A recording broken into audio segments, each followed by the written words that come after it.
आज बात कर रहे हैं देश के दलितों की कि भैया इस पूरे सेशन को देखने के बाद शायद हमारे दलित भाइयों की आंखें खुल जाएं कि उनके साथ कितना कुछ हो रहा है और उसके बावजूद भी वो बढ़ते जा रहे हैं।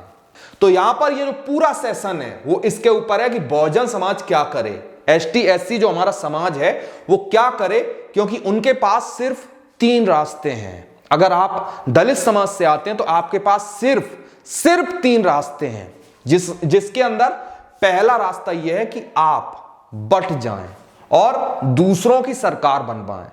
आपको ऐसे समझना चाहिए कि दलित समाज जो है वो देश के अंदर लगभग अगर बात की जाए तो 20 से 22% जो वोट होता है वो दलित समाज का है। और तमाम पार्टियां, चाहे कांग्रेस उठाइए, चाहे भाजपा उठाइए, सपा उठाइए, आप कोई भी पार्टी उठाइए, सब पार्टियों की नजर इस वोट बैंक के ऊपर होती है कि ये 20 से 22% जो दलित समाज का वोट है वो हमारे पास आ जाए।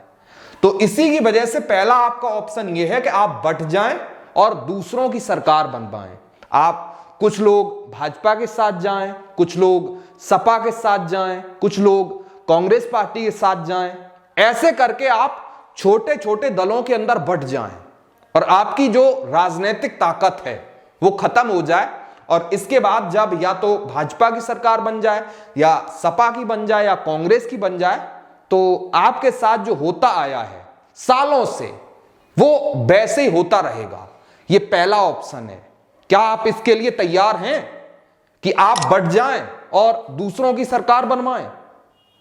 अगर तैयार हैं तो बताइए कमेंट बॉक्स में, क्या आप तैयार हैं इसके लिए? अगर नहीं है तो आप दूसरा ऑप्शन देखिए। दूसरा ऑप्शन यह है चुपचाप सहन करते रहें। भाई आप अक्सर देखते हैं कि कभी किसी दलित जो हमारा दूल्हा होता है उसको घोड़े से उतार दिया जाता है कि भैया आप दलित हो, आप घोड़े के ऊपर नहीं चढ़ सकते हो।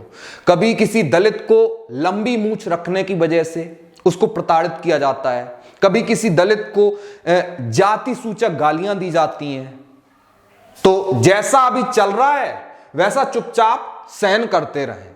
यह आपका दूसरा रास्ता है कि आप अपने मुंह के ऊपर ऐसे उंगली रख लें और अगर कोई आपके ऊपर अत्याचार करता है, आपको प्रताड़ित करता है, तो आप चुपचाप सहन करते रहें। क्या आप ऐसा करना चाहेंगे?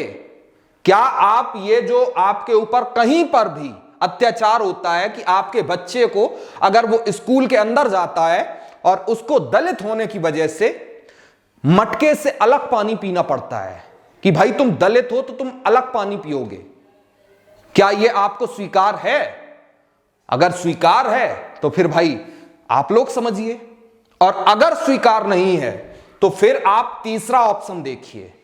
तीसरा ऑप्शन यह है कि उठ खड़े हों, खुद सरकार बने।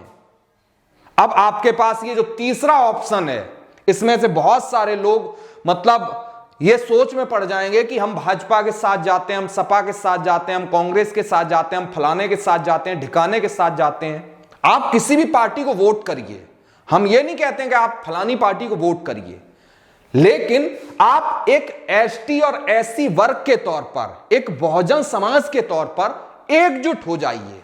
आपकी जो ताकत 20 से 22% वोट की है ना, 22% वोट की, सर ये आपकी इतनी बड़ी ताकत है कि अगर आप एक साथ आ जाए ना, एक साथ, किसी माई के लाल की मतलब हिम्मत नहीं है कि आपके खिलाफ कुछ भी कह जाए।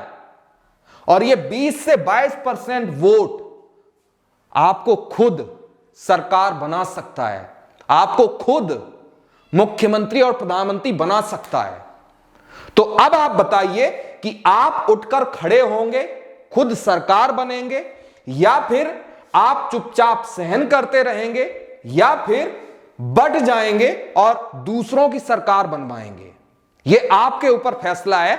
और अगर एक दलित होने के तौर पर आपको यह लगता है कि आप तीसरे ऑप्शन की तरफ जाएंगे, उठ खड़े हों और खुद की सरकार बनाएं, तो इस पूरे सेशन को दलितों के साथ शेयर करिए। ज्यादा से ज्यादा उनको बताइए कि भाई हमारी आपसी लड़ाई अलग है, हो सकता है कि हम आपस में लड़ जाएं, लेकिन जब एकता की बात आएगी, जब इकट्ठे होने की बात आएगी, तो हम एक हो जाएंगे और जो हमारा 20 से 22% वोट है ना, वो एक ताकत बनकर देश के सामने आएगा। अगर आप इस ऑप्शन के लिए तैयार हैं तो इस वीडियो को शेयर करिए, और चैनल के ऊपर नए आए हैं ऐसे कंटेंट को देखने के लिए सबसे पहले सब्सक्राइब करिए, लाइक करिए और कमेंट में अपनी जो राय होती है वो जरूर बताइए।